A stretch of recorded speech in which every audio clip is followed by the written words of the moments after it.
Bonjour, bienvenue à notre deuxième épisode du podcast À découvert. On voulait vous dire premièrement merci pour les retours qu'on a eus sur le dernier épisode. C'est vraiment sympathique ce que vous nous avez dit. Là. C'est bien le fun. On a un bon public. Ouais, on est bien fiers et bien contente que vous aimez ça. Fait que c'est ça. Aujourd'hui, Marie, est-ce que tu veux nous dire de quoi on va parler? Ben oui, aujourd'hui, on va rester un petit peu dans le domaine de l'entertainment, dans les médias, mais on va cette fois-ci parler du cinéma, de la télévision, des productions et de leur lien avec l'environnement. Donc, Tant. tout qu'un sujet. Donc, pour commencer, on préfère peut-être un état de la situation. Ouais. Comme, pourquoi on parle de ça? C'est quoi le problème de la situation actuelle? Ben, sans grande surprise, faire un film, faire une série télé, ça pollue vraiment beaucoup. Puis, c'est pas quelque chose qu'on entend beaucoup parler. T'sais. C'est pas quand on pense au cinéma, on pense pas à son impact environnemental. Fait que c'est quelque chose qui est pas discuté en environnement, mais qui est un problème bien réel. Puis, bien sûr, pour donner des exemples, j'ai des données avec ça, des statistiques. Donc, quand on parle des très, très grandes productions, on peut parler de blockbusters notamment, là, des grosses productions cinématographiques. Ces films-là peuvent émettre jusqu'à 3370 tonnes de CO2 équivalent en termes de pollution. Donc ça, c'est des quantités vraiment astronomiques de pollution. Énorme. Là, si vous n'êtes pas au courant un peu des conversions, là, ça revient à vraiment beaucoup d'émissions. Ouais, donc ça, c'est quand on parle de CO2 équivalent, c'est que c'est le CO2, mais aussi tous les autres gaz, les autres types de pollution qui sont créés, ben, on les remet sur une échelle, donc le CO2, pour donner une donnée plus universelle un peu. Universelle, égalisée d'une certaine manière. Puis quand on décortique cette donnée-là, ce plus de 3000 tonnes, la moitié de ces émissions-là, ça provient de l'essence qui est utilisée. Donc, quand on parle des déplacements, notamment entre les lieux de tournage et le déplacement aussi du matériel, le quart de ces émissions-là proviennent du transport aérien. Donc, encore une fois, que ce soit l'équipe de production, que ce soit les acteurs, que ce soit le matériel, quand ils doivent se promener un peu partout dans le monde parce qu'ils ont plusieurs lieux de tournage, ben ça aussi, ça pollue beaucoup. Donc, quand on fait le total, ça fait en sorte que 3/4 des émissions proviennent juste du transport. Donc, c'est énorme. C'est vraiment énorme, là. Fait que, tu sais, on voit que c'est un domaine dans lequel on n'a pas encore beaucoup de solutions, puis que c'est les mêmes pratiques depuis des dizaines d'années dans l'industrie, puis c'est pas des pratiques qui sont prêtes de changer, puis ça cause, des problèmes. C'est drôle parce que de base, ça aurait pas été, je crois, le transport que j'aurais ciblé. Tu sais, je me serais plus dit, les déchets, d'autres affaires que... Mais pas nécessairement les transports que j'aurais pensé, là. Non, mais c'est sûr qu'on pense pas à ça, mais quand même, je t'arrête là, les déchets, ça pollue beaucoup aussi. Ouais, ça doit. Mais c'est sûr qu'en comparaison, c'est pas aussi grand. Mais un bon exemple de ça, c'est dans le 7e opus de Fast and Furious, lui qui est sorti en 2015. Ils ont dû détruire plus de 230 voitures, pour réaliser dans le film. Donc, ça, c'est beaucoup, là! Ouais, ça, c'est comme un peu une donnée aberrante. Mettons, il n'y a pas tous les films qui polluent autant au niveau de la création de déchets. Mais tu sais, c'est comme quand tu envoies 230 voitures à la cour à scrap après ton film, là, mettons, t'en as une empreinte environnementale. Ouais, puis c'est une série, hein, c'est une longue série, là, les Fast and Furious. Fait que si tu penses à 230 par Fast and Furious, probablement pas. Mais c'est ça, c'est pas le seul film qui scrape des chars. Non, c'est ça revient à beaucoup. Puis on sait qu'une voiture, même si elle roule pas, elle pollue énormément. Là, une fois qu'on s'en sert plus puis qu'elle est à court à scrap, ça prend pas 2 ans à disparaître. Là. Non, c'est ça, là, ça crée beaucoup de déchets. Fait que non, les déchets aussi, c'est vraiment important. Mais un domaine dans lequel les déchets deviennent encore plus importants, c'est quand on parle des séries. Parce que là, quand on passe des films aux émissions télévisées, il y a aussi, encore une fois, des émissions. Donc, la donnée que j'ai ici, c'est pour un épisode d'une émission d'1 heure scriptée. Donc là, c'est le format un peu traditionnel, lui, qu'on voit vraiment beaucoup sur Netflix ces temps-ci. Donc, quand on parle de ces formats-là, plus de la moitié des émissions sont encore dues au transport en voiture. Mais là, évidemment, le transport aérien diminue constamment parce que c'est moins quelque chose qui va se voir quand on parle des émissions de télé. Série, ouais. Exactement. Mais là, c'est là que l'équipement et les accessoires viennent en jeu, parce que le quart des émissions de gaz à effet de serre proviennent justement de l'équipement et des commodités sur place. Donc là, c'est quelque chose, c'est un milieu où cette donnée-là grimpe vraiment beaucoup, puis on voit que ça prend de l'importance. Ouais. Puis est-ce que tu l'as, le montant exact d'émissions que ça produit pour un épisode? Ouais, dans le fond, ça peut produire jusqu'à 77 tonnes de CO2 équivalent pour un seul épisode. Un seul épisode. Ouais. On sait que, mettons, sur Netflix, les séries, ça range pas mal de 8 épisodes à 24, mettons, si on prend Grey's Anatomy, là. Tu sais, c'est large, là. Imagine 24 épisodes fois, c'est 77 tonnes, fois 18 saisons, mettons, là. Hey, c'est beaucoup, là. C'est vraiment beaucoup. Puis, tu sais, le rythme aussi où on consomme ces émissions-là, tu sais, on en voit vraiment beaucoup des émissions sortir à tous les jours, quasiment. Fait que penser que toutes ces productions-là vont produire autant d'émissions de gaz à effet de serre, autant de pollution, ça devient des quantités assez astronomiques. C'est fou. Mais en plus, le pire, c'est qu'on fait partie du problème parce que c'est nous qui les consommons, ces épisodes-là. Puis on s'en rend tellement pas compte, là. C'est si facile. Moi, je suis une larve, là, dans la vie. Vraiment, là. Je suis tout le temps sur mon divan en train d'écouter Netflix puis de manger du popcorn, là, constamment. Mais on s'en rend pas compte, tu sais. Moi, je peux en écouter 3-4 épisodes de suite sans problème, mais crème, ça revient à beaucoup d'émissions de gaz de CO2 équivalent qui ont été produits, puis c'est vraiment pas quelque chose qui va, moi, me sauter à l'esprit quand que j'écoute une série sur Netflix. Mm-hmm. Mais c'est ça, à l'échelle humaine, tu sais, les consommateurs, qu'est-ce qu'ils peuvent faire? Ben, on est vraiment à la première étape, on est à la sensibilisation. C'est pour ça qu'on en parle aujourd'hui. En sensibilisant les gens, justement, ils vont pouvoir mettre de la pression sur les compagnies, puis c'est comme ça qu'on va arriver à trouver des solutions, parce que là, tu sais, nous, on peut pas vraiment... on n'arrêtera pas d'écouter Netflix. C'est tellement... Pas Netflix pour ça. Non, c'est tellement ancré dans la culture et dans le quotidien. Mais là, c'est beau de voir justement tout le problème, voir que, c'est pas super génial au niveau du cinéma et de la télévision, les émissions de gaz à effet de serre, mais il y a quand même, évidemment, des productions qui, elles, vont essayer de mettre en avant l'impact environnemental que ça peut avoir de faire des films comme ça. C'est une préoccupation qui est assez récente dans le domaine du cinéma. Un bon exemple que j'ai de ça, c'est le film post-apocalyptique Le jour d'après, réalisé par Roland Emmerich. Et lui, dans le fond, il a fait un film en 2004 qui parlait d'un monde un peu post-apocalyptique dû à des catastrophes naturelles. Puis ce film-là est important parce que c'est la première production hollywoodienne qui a calculé son empreinte carbone. Mais c'est fou, surtout en 2004, je trouve que c'est avant-gardiste. Ben, c'est tard, mais considérant qu'on commence maintenant à parler de la problématique, je trouve que c'est quand même assez avant-gardiste en 2004 d'avoir fait ça, le chapeau. C'est vraiment avant-gardiste, puis justement, l'une des raisons, c'est que c'est un film qui était quand même sensibilisé. Tu sais, les gens travaillaient dans un milieu où ils parlaient d'un monde justement détruit à cause des catastrophes naturelles. Donc on est sûr que l'équipe de production avait quand même une conscience environnementale assez développée. Fait que c'est sûr que c'est juste ce genre de film-là qui s'intéressait à ça, puis les productions plus traditionnelles en un genre, ça l'a vraiment pris plus d'années avant qu'ils commencent à s'intéresser à ça. Fait que c'est assez avant-gardiste en effet à ce niveau-là, mais on voit que les solutions ont commencé à émerger à partir de ce moment-là. Mais c'est sûr que dans les années plus récentes, on en a plus vu. Puis aujourd'hui, il existe plein de solutions que les compagnies peuvent mettre en place pour rendre leur production plus éco-responsable. Parce que j'imagine que si le consommateur demande à encourager des productions qui vont être plus éco-responsables, ben c'est là que on va vraiment voir ce phénomène-là apparaître sur le marché. Fait que je sais pas si tu as des exemples de certains films ou des choses que les productions peuvent faire pour être plus éco-responsables. Ça tombe donc bien. J'ai justement une liste de solutions sous la main par rapport à ça. Donc, quand on parle des compagnies, on parle des productions, il y a plein de choses qu'ils peuvent faire. Tout d'abord, un bon exemple de ça, c'est par rapport à leur éclairage. Parce que dans l'industrie du cinéma, les équipements, c'est des équipements qui coûtent cher, donc c'est des équipements qu'on ne va pas changer très souvent.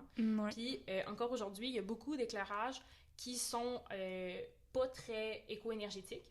Donc, changer l'éclairage pour devenir ODEL, c'est vraiment un mouvement très, très lent dans l'industrie. Puis encore aujourd'hui, qu'un studio ait 50% de ses lumières qui soient des DEL, c'est vraiment un moment important, là. C'est vraiment... c'est pas rare de voir des studios qui sont encore zéro DEL. Fait que ça, c'est quelque chose qu'ils peuvent faire puis qui est vraiment considéré comme un gros breakthrough dans l'industrie. Là, vraiment, c'est un moment important. Pourtant, je trouve que ça a l'air quand même facile. Mais c'est ça, quand toi, tu y penses, t'es comme c'est facile, tu sais, mon ampoule de maison, mais tu sais, c'est pas des ampoules traditionnelles qui vont être utilisées. Okay. Ça doit être des éclairages qui sont quand même puissants, fait que tu sais, ils utilisent d'autres types d'ampoules. Ouais. Puis, en tout cas, c'est des gros sets aussi, alors ça aussi, ça prend en compte. Puis ça peut faire une différence vite, là, quand même, là, j'imagine, parce que juste, mettons, nous, ici, alors qu'on filme, on a 1, 2, 3, 4, 5, 6, 7, 8 spots sur nous. Ouais. Puis on a un petit podcast de 2 personnes. C'est ça, là. Fait qu'imaginez un gros studio, studio de... Ouais. Non, c'est ça. Il y a du monde, puis il y a beaucoup d'espace, et c'est très grand. Ouais. Donc, changer ça, c'est quelque chose que les productions peuvent faire. Aussi, on peut parler behind the scenes, là, des traiteurs notamment, là, pour nourrir tout ce monde-là. Donc, quelque chose que les compagnies peuvent faire, c'est offrir plus d'options végé. Aussi, ils peuvent donner leur surplus alimentaire dans des banques alimentaires. C'est quelque chose qu'on voit de plus en plus dans l'industrie qui peut être assez intéressant. Aussi, de manière plus générale, juste être ouvert d'esprit par rapport aux nouvelles technologies, notamment là, quand on parle des fameux trailers où les acteurs peuvent vivre pendant les tournages, que ces trailers-là soient, au lieu d'être alimentés avec, par exemple, des génératrices, ils peuvent être alimentés par des panneaux solaires. Ça peut être quelque chose qui peut être intéressant. Yes. Aussi, quand on parle des nouveaux véhicules plus éco-responsables, plus éco-énergétiques, que ce soit des véhicules hybrides ou électriques, pardon. Donc, c'est quelque chose que les compagnies peuvent essayer de mettre de l'avant davantage. Puis aussi, quand on parle de ce qu'on utilise sur le plateau, donc que ce soit les accessoires, les costumes, même les murs de certains tournages, on essaye de plus en plus de les réutiliser, donc de les passer d'une production à une autre, de pas juste les utiliser une fois puis ensuite d'en disposer. Mais tu sais, mettons, si on regarde juste un exemple comme ça, le bye-bye. Ouais. À chaque année, moi j'écoute tout le temps le après, là, qui est un petit peu le behind the scenes de comment ça a été tourné. Puis je trouve ça astronomique, le nombre de props, là, de choses qu'ils vont créer pour utiliser pour un certain sketch, qu'après, je sais pas comment ils pourraient réutiliser ça dans une autre production, mettons, parce que c'est tellement... c'est pour caricaturer quelqu'un, fait que, tu sais, ils vont pas réutiliser ça, mettons, à TVA, là. Ça n'a plus de fonction après. Exact, fait que c'est utilisé une fois, après, on peut essayer de le revaloriser, mais ça doit être vraiment compliqué, mettons. Non, vraiment, là, fait que c'est un bon défi. Dans une grande production, il y aurait beaucoup de figurants, notamment. Ouais. Ça pourrait être quelque chose qui pourrait se faire. Si c'est juste du linge de ville normal, ça peut facilement être utilisé. Fait que, en tout cas, c'est le genre de choses que les productions essayent de mettre de l'avant de plus en plus. Puis, c'est pas juste les films, les réalisateurs eux-mêmes qui vont mettre ça de l'avant. Ça peut être des programmes encouragés par les compagnies qui vont produire les films. Puis, un bon exemple de ça, c'est NBC, qui a le NBC Universal Sustainable Production Program, qui existe depuis 2009 quand même. Okay. Puis ce programme-là, dans le fond, c'est pour les films produits par cette compagnie. Et donc, le programme regroupe plus de 70 productions à chaque année qui vont décider de participer au programme. Puis quand je parle justement du programme, c'est, dans le fond, une équipe qui va mettre de l'avant, qui va proposer des solutions comme celles qu'on a mentionnées précédemment, puis qui vont essayer d'implanter ça dans les films et dans les séries qui sont produites. C'est cool. Est-ce que tu sais si c'est des gens qui travaillent plus dans le milieu du cinéma ou si c'est quand même des gens qui ont un background en environnement? Ou...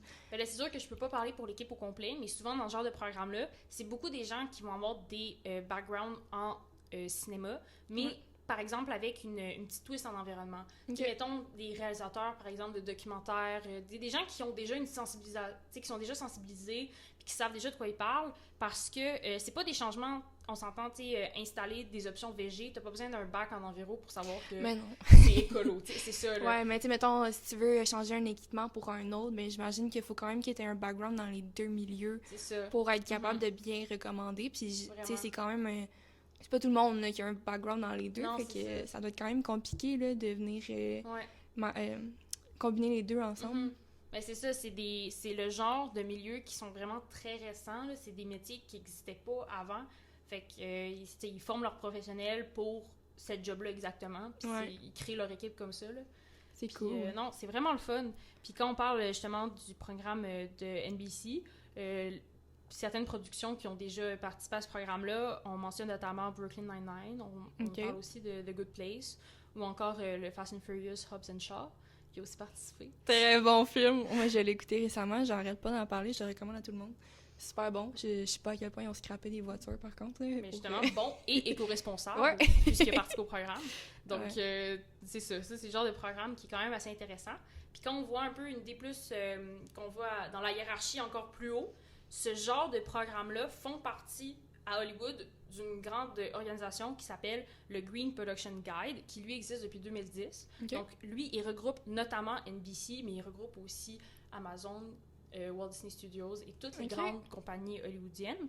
Puis dans le fond, avant tout, c'est un site internet qui propose une boîte à outils, virtuelle donc, qui propose des solutions aux différentes compagnies de production. Donc les solutions qu'on a mentionnées précédemment en font partie. Donc il va offrir vraiment un bon coup de main aux compagnies qui veulent devenir plus éco-responsables, puis qui vont ensuite elles-mêmes implanter ça dans leur production. Ouais. Donc c'est quand même intéressant. J'imagine qu'en plus, non seulement ils leur fournissent des outils, mais j'imagine Amazon, NBC, c'est des gens, Disney, ils ont quand même du budget pour le faire, fait que ça doit quand même rendre ça un peu plus réaliste que pour une petite production locale, par exemple. Ouais, c'est ça, là, c'est comme ça a un grand impact parce qu'ils ont beaucoup d'argent, puis c'est eux qui produisent beaucoup de contenu audiovisuel, fait que ouais, parce que ça va impacter beaucoup de en environnement, c'est bien d'avoir du vouloir, mais il faut de l'argent aussi. Souvent, oui.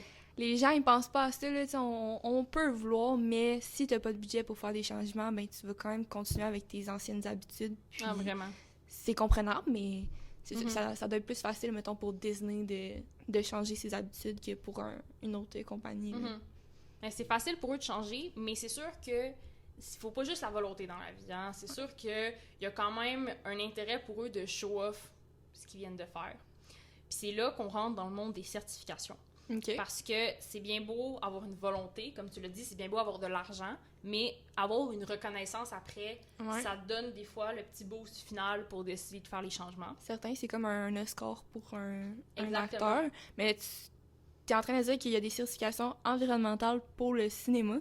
Oui, exactement. Ah, ouais! Donc, la plus célèbre et la plus respectée dans le milieu, c'est celle du Environmental Media Association, ou le IMA, qui travaille principalement à Hollywood. Et son programme le plus connu, c'est le programme Green Seal, qui est un peu, comme tu l'as dit, le score en environnement. Ouais. Donc, c'est une reconnaissance qui va être donnée aux films qui appliquent des principes éco-responsables sur leur tournage. Donc, comme on a mentionné au début, c'est le genre de solutions qui peuvent être apportées. Puis, selon combien ils en apportent, ben, ils peuvent recevoir certaines certifications. Okay. Donc, cet organisme-là fonctionne avec 2 prix. Donc, si chaque action éco-responsable donne un certain nombre de points. Et si tu atteins 75 points, tu vas avoir le Green Seal. Donc ça, c'est comme lui, le programme un peu le moins demandant. Ouais, de base. De base un petit peu. Puis parmi les productions qui l'ont atteint récemment, on peut notamment mentionner High School Musical, The Musical, The Series, le nouveau film Mort sur le Nil, l'adaptation de Agatha Christie, ou encore le dernier film de Ryan Reynolds, Free Guy aussi, qui a obtenu la certification. C'est quand même des grosses productions, là, qui ont... Oui, c'est vraiment des grosses productions. Puis, encore mieux, il y a l'autre programme qui est le Gold Seal. Et le Gold Seal, lui, il faut avoir 125 points pour l'obtenir. Okay. Et parmi, encore une fois, les dernières productions qui l'ont reçu, on parle de la nouvelle adaptation de La Petite Sirène de Disney. On a aussi Shang-Chi qui l'a obtenu. On a le nouveau film de la Matrice, The Matrix Resurrections. Et le nouveau film qui va sortir de Downton Abbey, A New Era. Donc, encore une fois, d'immenses productions qui ont quand même atteint un standard très élevé au niveau de l'éco-responsabilité. Donc, vraiment. Mais moi, je me pose une certaine question parce qu'avec les certifications, il y a quand même une controverse là-dessus. Donc, souvent, les gens, c'est facile de dire « Ah, je crée une certification, voici comment l'obtenir », mais c'est rarement régulé. On ne sait pas trop si ils ont vraiment fait des actions pour l'avoir. Fait qu'est-ce que tu sais si cette certification-là... elle va être reconnue? Est-ce qu'elle est respectée dans le milieu par les gens? Mm-hmm. Donc, dans le fond, comment cette certification-là est appliquée? Les compagnies vont payer les frais de 1 000 $ pour poser leur candidature et c'est l'IMA, donc l'Environmental Media Association, qui va s'occuper de vérifier si tout a été respecté. Okay. Donc, ce qui est intéressant à ce niveau-là, c'est que c'est vraiment une compagnie externe qui va faire le travail. Quand on parlait précédemment du NBC Universal Sustainable Production Program, lui, il était géré par la compagnie même qui fait les films. Fait que c'est sûr que tu peux te dire, est-ce qu'ils ont vraiment respecté ou tu sais, ils voulaient juste promouvoir leur propre film, alors que là, l'IMA, c'est vraiment externe. Donc, ils n'ont pas de billet par rapport à ça. Donc, c'est sûr que ça rajoute un peu de crédibilité, mais là, est-ce que c'est 100% crédible? là, ça reste à l'opinion de chacun un peu d'y croire. Moi, je suis peut-être un petit peu naïve, mais j'y crois. Moi, j'ai l'impression que c'est quand même assez legit ce qu'ils font, là. Ben, ça a l'air, là. Si tu dis que c'est révisé par quelqu'un, que c'est assez rigoureux, là. C'est ça, qu'il y a un barème de points à obtenir, là, ça a l'air pas si pire. Puis aussi, quelque chose de vraiment intéressant qu'ils vont promouvoir aussi, cet organisme-là, c'est le principe de verdir les intrigues du film. Okay. Donc, je t'explique. Ils vont mettre de l'avant aussi un programme pour sensibiliser les compagnies à l'importance d'insérer des messages environnementaux, promouvoir l'éco-responsabilité au sein du film, au travers de la vie des personnages.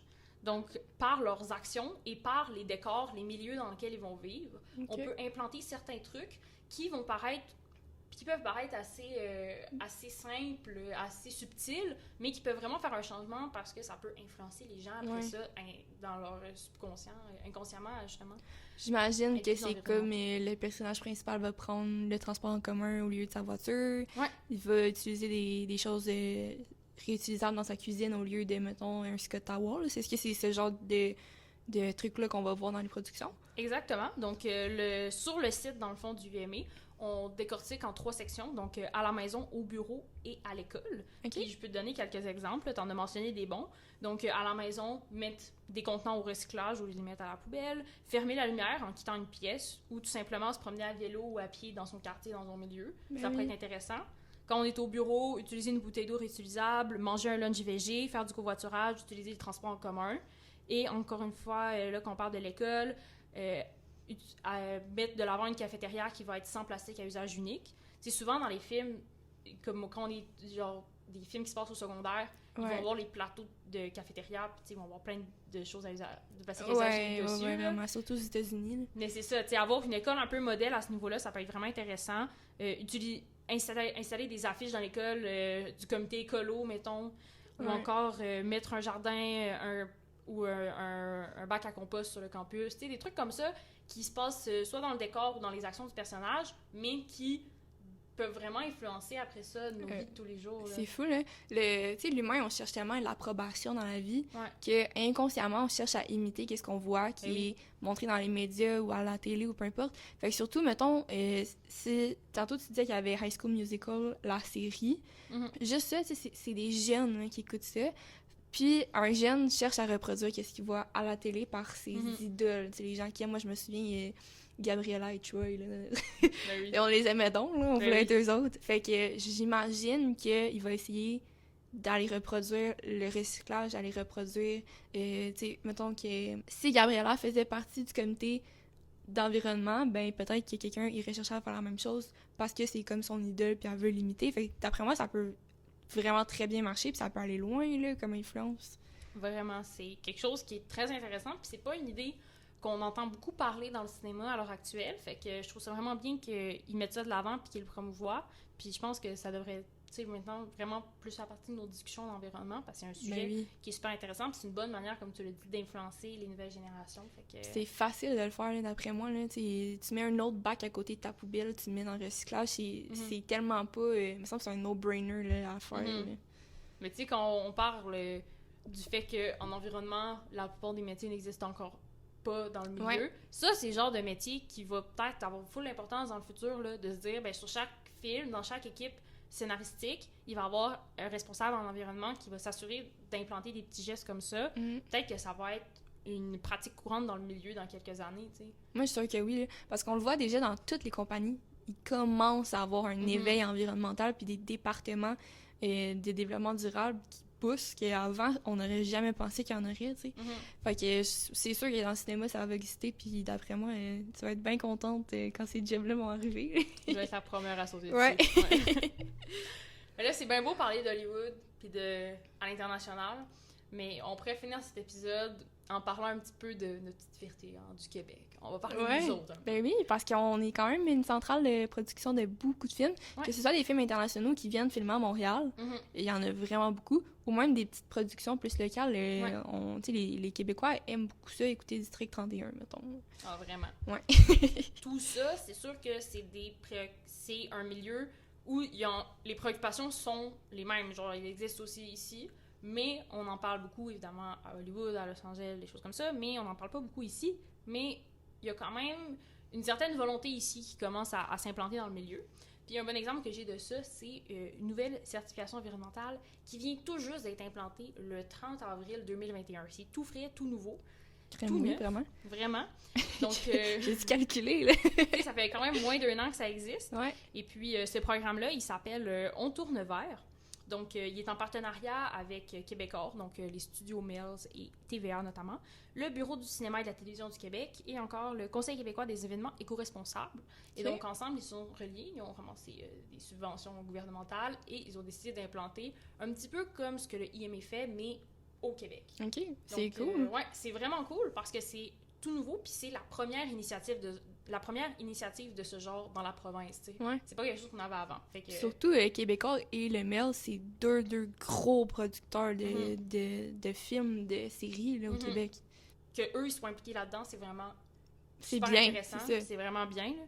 Puis, dans le fond, comment eux, ils vont fonctionner, c'est qu'ils vont supporter les productions en offrant, encore une fois, des conseils adaptés, des petits trucs qu'ils peuvent mettre en application dans leurs films et dans leur production. Et ils offrent avec ça une accréditation. Donc, cette fois-ci, ça fonctionne encore une fois avec des points. Donc, les paliers, c'est 12, 45 et 85 points. Donc, qui donnent différentes certifications. Ouais. Et vu que c'est tout récent, ben, il y a seulement 5 productions qui ont reçu la certification. Et c'était 5 projets pilotes. Donc, c'est vraiment l'organisme qui a approché ces films-là, qui a décidé de faire un partenariat avec pour voir justement si les critères fonctionnaient, si le système fonctionnait. Puis parmi les projets qui ont été sélectionnés, il y a une nouvelle comédie romantique qui va sortir pour le temps des fêtes sur Netflix qui s'appelle Que souffle la romance. Donc, tu sais, c'est quand même un film Netflix, tu sais, qui a reçu une accréditation québécoise de film environnemental, de film pour l'environnement. Donc, c'est quand même... c'est cool, là, c'est une fierté. Puis on s'entend que moi, tu me dis film romantique de Noël Netflix, c'est dans ma liste de choses à écouter au mois de décembre. En plus, le film éco-responsable, c'est génial. C'est le fun, et je pense que ça va quand même attirer un public aussi, là, fait que c'est cool.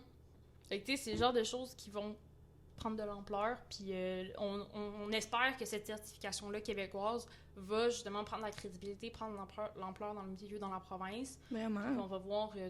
la plupart de nos productions embarquées dans le projet parce que c'est quand même intéressant.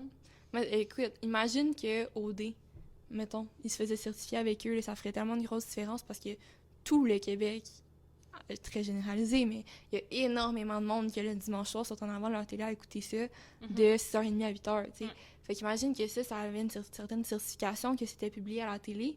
Ben, d'après moi, ça ferait vraiment partie d'un gros mouvement. Puis déjà, eux, ils essayent de mettre... la consignation dans leur quotidien, un peu comme tu disais avec les gestes verts à la télé tantôt. Fait que c'est ça, d'après moi, on a des grosses productions au Québec qui attirent beaucoup de trafic, là, fait que ce serait cool de voir arriver. Là. Ouais, non, c'est vraiment intéressant.